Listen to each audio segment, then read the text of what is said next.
unutra neka stara tuga i mistika koja te vuče da ih upoznaš dublje. Inteligentne, kreativne, često umjetničke duše koje znaju više kod književnosti i glazbi nego većina.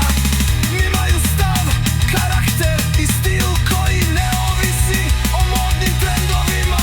One ih same stvaraju kako želim, si satugatičen u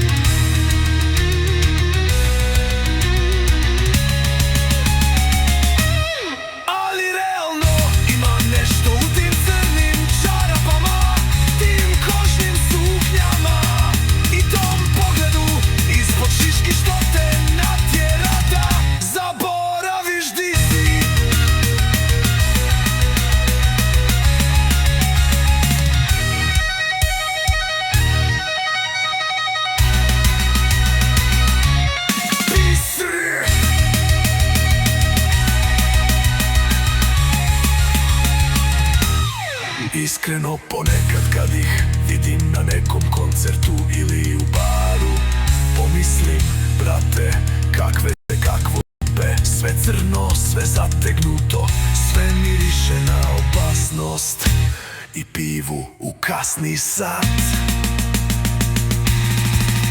Kako želim si satugati članku.